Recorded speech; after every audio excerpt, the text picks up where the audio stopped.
Baghdad انصاف کا مرکز، علم کا شہر، اور اس شہر میں ایک ایسا دانشمند جو سچ کو کسی سے نہیں چھپاتا تھا۔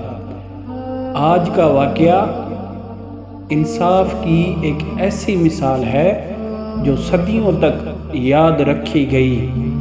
بغداد کے بازار کے قریب ایک بڑی سی زنجیر لٹکی تھی جسے لوگ زنجیر انصاف کہتے تھے۔ جس پر ظلم ہوتا وہ زنجیر کھینچ دیتا اور امیر المؤمنین فوراً فیصلہ سناتے۔ ایک غریب عورت نے زنجیر انصاف کھینچی، لوگ جمع ہو گئے۔ وہ روتی ہوئی کہتی، امیر کے سپاہی نے میرا بکرا چرا لیا۔ سپاہی کو بلایا گیا، اس نے سخت الفاظ میں کہا، یہ جھوٹ بول رہی ہے، میں نے کچھ نہیں لیا۔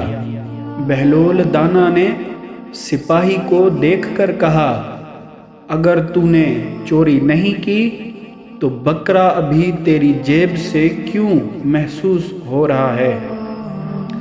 دربار اس سے بھر گیا۔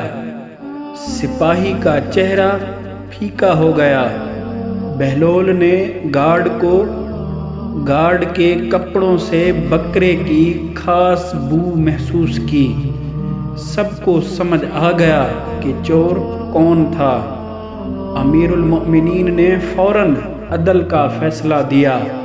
زنجیر انصاف کا مقصد صرف سزا نہیں بلکہ سچ کا اظہار ہے۔ بہلول دانا ہمیں سکھاتا ہے کہ انصاف تبھی ہوتا ہے جب کمزور کی آواز سنی جائے۔ مزید ایسی بہلول دانا کی دانش مندانہ کہانیوں کے لیے ہمارا چینل سبسکرائب کر کے بیل آئیکن دبا دیں تاکہ ہمارے آنے والی ویڈیوز آپ دیکھ سکیں۔ شکریہ۔